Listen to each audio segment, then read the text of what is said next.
dengan adanya status tersangka, apakah Dr. Tifa masih punya keyakinan seperti awal atau jangan-jangan sudah mulai menurun nih, sudah mulai melemah? Iya, ini kan saya itu dalam hidup itu ada sebuah adagium yang saya pegang, pantare ai kauden mene. Artinya tuh hidup tuh jalan terus aja, mengalir, Ya, mengikuti apa yang terjadi. Jadi ya udah, jalanin aja. Jadi Jalanin saja. iya, karena sebenarnya kan yang diperjuangkan itu kan sebuah kebenaran ilmiah ya, melalui Iya. sebuah koridor perjalanan saya sebagai akademisi, sebagai ilmuwan gitu, untuk mengungkap pertanyaan yang sudah ada di masyarakat selama kurang lebih 11 tahun. Jadi naluri saya untuk melihat sebuah masalah atau pertanyaan itu kan yang muncul. Dan itu yang mengguidance saya kan. Ya. Nah kemudian tiba-tiba diintercept dengan laporan polisi, dianggap ini sebuah peristiwa hukum dan sebagainya ya. Ya untuk suatu perjalanan ilmiah ya buat saya nggak peduli gitu. Karena ini adalah sebuah risiko yang dihadapi oleh ilmuwan-ilmuwan sejak ribuan tahun yang lalu. Ya seperti Galilei di tahun 1600 pun juga mengalami hal yang sama. Ini sebuah risiko gitu. Cuma kan sekarang kita hidup di abad 21, bukan hidup di abad Galilei gitu ya. Karena banyak sekali orang yang memahami gitu kan. Banyak sekali orang yang juga memiliki sebuah pemahaman. Ini yang agak terlambat kan justru dari sisi APH sendiri dalam hal ini polisi gitu. Nah, mereka susah sekali diyakinkan bahwa ini adalah sebuah peristiwa penelitian ilmiah, bukan sebuah peristiwa hukum. Nah, apalagi untuk meyakinkan para pelapor ini kan gitu. Ya udah nggak apa-apa, kita berproses saja, kita sama-sama belajar, kita sama-sama mencerdas untuk melihat peristiwa. Dan yang paling cepat cerdas itu masyarakat loh. Yang paling cepat cerdas untuk melihat bahwa ini adalah sebuah peristiwa ilmiah, ya kan? Tetapi kemudian karena diintercept dengan laporan dan kemudian masuk di dalam ranah hukum, ya, ini kan ada sebuah ketidakbenaran tentang bagaimana mendudukkan peristiwa ini kan, gitu. Seperti itu. Jadi kan seharusnya kami bertiga itu kalau mau disidang, itu disidang di sebuah fakultas ilmiah. Sebuah seminar, sebuah diskusi, sebuah kolokium. Bukan disidangkan di pengadilan. Itu ranah yang sama sekali berbeda. Betul. Nanti kami di pengadilan bertemu dengan siapa? Kan seharusnya kami bertemu dengan sesama ilmuwan. Sesama akademisi. Misalnya Mas Roy ketemu dengan sama-sama pakar telematika. Biarlah dia berdebat, berdiskusi dan sebagainya. Bang Rismon ketemu dengan sesama ahli digital forensik. Saya bertemu dengan sesama epidemiolog perilaku, neuroscience behavior, kan gitu seharusnya. Sehingga kita nanti bertemu menghasilkan sebuah kesepakatan ilmiah. Tetapi kalau di sidang, bayangkan saja kita ketemu dengan orang-orang yang sama sekali tidak memahami ilmu kami. Itu yang Anda masih keyakinan Anda yang kemudian Dr. Tifa Roy Suryo dan Rismon tuliskan dalam buku white paper itu, Jokowi white paper itu, bahwa itu adalah sebuah tulisan ilmiah. Betul, betul. Itu adalah pertanggungjawaban ilmiah kami. Semula ketika kami bersepakat untuk menuliskan, ya itu kan tanggung jawab ilmiah ya. Bagaimana kita menuliskan hasil penelitian kami dalam sebuah naskah literatur begitu. Pilihannya kan banyak. Apakah kita jurnalkan, apakah kita artikelkan, apakah kita bukukan. Nah, kami berpikir bahwa karena ini adalah kepentingan masyarakat, ini adalah kepentingan sejarah bangsa Indonesia, maka kami memilih untuk buku. Sebab dengan buku, maka ini nanti akan dibaca oleh semua lapisan masyarakat. Kalau kami memilih jurnal, yang baca cuma orang-orang yang punya kepentingan untuk penelitian mereka, bertumpuk jadi debu di perpustakaan digital atau apapun gitu kan. Jadi itu yang kemudian kami berpikir bahwa karena urgent, ini adalah sebuah persoalan yang sudah 11 tahun, maka kita bukukan supaya apa? Buku itu kan bisa ribuan tahun kan, buku bisa puluhan tahun, bisa ratusan tahun gitu. Biarlah buku itu berbicara tentang sebuah kebenaran yang kami temukan. Dan ada adiknya lagi sebenarnya, dan yang diduga kuat oleh masyarakat banyak, oleh para pemerhati hukum juga ya. Ini yang bikin kami jadi tersangka mendadak gitu. Setelah 6 bulan kan kasusnya nge-freeze ya. Ini mau kemana sih gitu kan 6 bulan gitu ya. Tiba-tiba begitu Mas Roy mau melengkapi data-data penelitian kami untuk buku kedua kami, Gibran's Black Paper, tiba-tiba 2 hari kemudian status kami langsung naik jadi tersangka kan. Atau jangan-jangan ada temuan yang sangat signifikan sehingga Mengancam. Dr. Tifa dan kawan-kawan, Dr. Tifa, Roy Suryo dan Rismond Sianipar kemudian langsung dinaikkan kalau dokter katakan tadi 2 hari.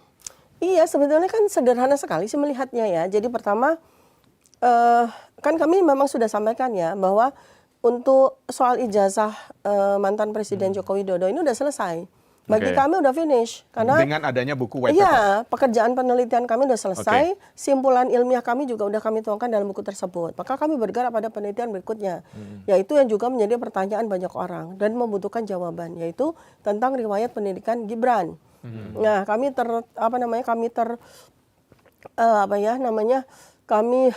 terdorong ya, tergerak hati kami untuk menyumbangkan jawaban atas riwayat pendidikan Gibran yang penuh dengan hal-hal yang janggal dan sebagainya gitu kan. Nah, alhamdulillah sebetulnya sejak awal November ya, itu udah selesai. Data-data sudah kami dapatkan mulai dari Gibran SD, SMP, quote and quote SMA gitu kan. Yang paling misterius itu kan soal SMA, kemudian pasca SMA-nya dan sebagainya yang penuh dengan kejanggalan-kejanggalan dalam data-data yang disampaikan baik oleh Mendikdasmen, kemudian juga yang Kementerian Sekretaris Negara, kemudian KPU, kemudian juga ANRI, kemudian juga websitenya dari Wali Kota Solo gitu kan. Itu kan semua serba janggal, termasuk di riwayat Gibran sendiri pada saat mencalonkan diri sebagai wali kota maupun mencalonkan diri sebagai wakil presiden. Dan itu sangat butuh jawaban kan. Makanya kami tergerak untuk itu dan sudah selesai, tinggal sedikit aja tentang saksi-saksi, tentang bukti fisik ya, termasuk kampusnya dan sebagainya, itu yang memang sudah kami rencanakan. Kebetulan Mas Roy yang bisa ke OSI ya, beliau yang ke OSI. Nah, rencananya bulan Desember kami bertiga mau ke Singapura. Dan kalau memang katakanlah kita nabung-nabung dari mana-mana terus kita dapat duit, kita mau ke UK untuk ke Bradford University, rencananya seperti itu. Nah, jadi ke tempat-tempat yang dimana disebutkan Gibran bersekolah. Iya, diklaim gitu loh. Karena kan ini peneliti. Pertanggungjawaban kami itu besar sekali ya kalau jangan sampai kami keliru kan. Jadi memang kami, katanya Gibran sekolah di Singapura ya kami akan ke sana. Gibran katanya sekolah di OSI ya kami akan ke sana. Gibran katanya mendapatkan ijazah kesarjanaan dari Inggris ya kami akan insya Allah akan ke sana kan begitu ya. Sudah kami planning. Nah, mungkin itulah yang menakutkan ya, mengkhawatirkan gitu kan. Seperti itu. Maka kan muncul begitu kami jadi tersangka di tanggal 7 November 2025, kami diperiksa sebagai tersangka di 13 November 2025, kemudian kami wajib lapor, langsung muncul pencekalan. Pertama pencekalan 20 hari, lalu kemudian 6 bulan. Iya. Kelihatan sekali kan. Jadi itu rangkaian untuk menghadang penelitian selanjutnya. Sepertinya kan kita lihat aja ya, kalau dari sisi itu kan nggak usah harus ditelah yang sangat mendalam, udah ketahuan kan. Jadi pertanyaannya sebenarnya kan kalau ujung dari apa upaya dari RRT ya?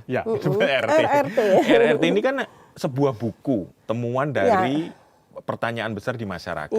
Sebenarnya nggak perlu ditakutkan dong ya? Iyalah. Kan nggak akan ada follow up misalnya mau melaporkan itu ke MK, ke DPR kan nggak kan? Itu kan kalaupun dikerjakan biar orang lainnya mengerjakan. Nah, itu pertanyaan intinya gitu kan? Kami setia sebagai akademisi, peneliti yang fokus untuk memberikan jawaban kepada pertanyaan publik. Betul. Secara ilmiah gitu kan? Tugas kami kan di situ, ranah kami gitu kan. Nanti adapun ini menjadi sebuah bukti atau mau diteruskan oleh para pihak yang lain yang terserah mereka mau apakan gitu kan, bukti ini ya silakan. Artinya memang tidak ada intensi atau keinginan dari RRT ini untuk seperti di Jokowi White Paper akan mendelegitimasi pemerintahan Jokowi atau yang sekarang yang mau terbit yang Black Paper gitu? Sama sekali. Jadi memang ya ini kebetulan 3 orang ini kan para peneliti semua ya. Peneliti semua dan kami dulu pernah bekerja di lembaga-lembaga pemerintah dan kemudian kami sekarang bekerja di lembaga independen gitu ya. Ya memang kami menunaikan tugas katakanlah amanah Allah itu sebagai peneliti. Itu adalah menjawab pertanyaan kan gitu. Begitu pertanyaan terjawab ya sudah selesai. Apakah kemudian jawaban pertanyaan kami terus dalam bentuk buku itu mau dibawa kemana, dibawa ke impeachment Gibran, dibawa ke urusan orang lain. Di luar urusan RRT ya? Iya, urusan orang lain kan. Iya. Kita estafet dong, masa tugas RRT semua. Jadi ketakutannya berlebihan ya, Dok ya? Menurut saya berlebihan. Dan ini loh ya, jadi saya udah jauh-jauh hari, mungkin sekitar 5-4 bulan yang lalu saya udah sampaikan. Kalau sampai kami ini diapa-apakan, percayalah nanti akan muncul 100 Tifa berikutnya, 1000 Rismon berikutnya, 2000 Roy berikutnya. Ini sekarang bermunculan loh. Betul, betul. Ya, nah di beberapa media kan sudah keluar nih, penerus kami nih. Mulai dari anak muda usia 21 tahun, sampai ada juga pengacara, sampai ada juga para ilmuwan. Bahkan kemarin ketika kami diperiksa tanggal 13 November, bermunculan guru besar dari datang semua. seantero negara. Iya, dari USU datang, dari UGM datang, dari UNER datang. Itu kan tinggal tunggu waktu aja, mereka nanti akan speak up. Jadi sepenting apa dukungan publik terhadap upaya yang dilakukan oleh Dr. Tifa dan kawan-kawan? Apakah terlalu pengaruh? Misalnya gini, setelah ditetapkan tersangka dukungan publik menurun gitu. Misalnya dari 70 menjadi 40 gitu. Itu pengaruh nggak terhadap niatnya Dr. Tifa sampai nanti ada buku lagi yang terakhir yang katanya ada 3 ya? Iya, biasanya kan lagi tren. Ada 3, jadi white ya, Jokowi's white paper, white, kemudian black itu Gibran's black paper, nanti ada Jokowi's dark. Oh, dark. Ini Dark final chapter. Final chapter nanti. Ini seru ini kayaknya ya. Cuma yang jadi pertanyaan nih Mas Pung ya. Kalau sudah dicekal, tadi 20 hari kemudian diperpanjang jadi 6 bulan. Bagaimana menuntaskan Gibran black paper ini? Kami sudah ada penerus-penerusnya loh. Jadi along the way ya. Jadi ya selama perjuangan kami ini gitu ya. Itu ada diaspora dari 25 negara, 5 benua sudah menghimpun diri. Menyediakan diri untuk membantu secara sukarela. Iya, Forum Diaspora Indonesia ada di 25 negara. Mereka ini akan jadi penerus kami. Yang kami butuhkan data di Australia akan mereka teruskan pencariannya. Yang di Singapura begitu juga dengan di Inggris. Jadi kami no worries. Artinya percuma aja mau ngapain kami gitu. Artinya buku itu tetap akan terbit ya? Iya, dalam dunia virtual seperti ini itu siapa yang bisa menghentikan langkah? Nggak bisa. Betul. Nggak ada yang bisa menghentikan langkah, apalagi kita sekarang hidup di dalam 2 dunia ya. Physical ini kan kita mau segera tinggalkan karena dunia kita ini kan sudah dunia pikiran. Ya kan? Dengan dibantu segala macam. Idea ya. Iya, value dan idea. Kita sudah menuangkan semuanya dalam dunia pikiran, which is itu kemudian menjadi digital kan gitu. Jadi nggak ada orang yang bisa dibungkam dengan penjara dan sebagainya, nggak bisa.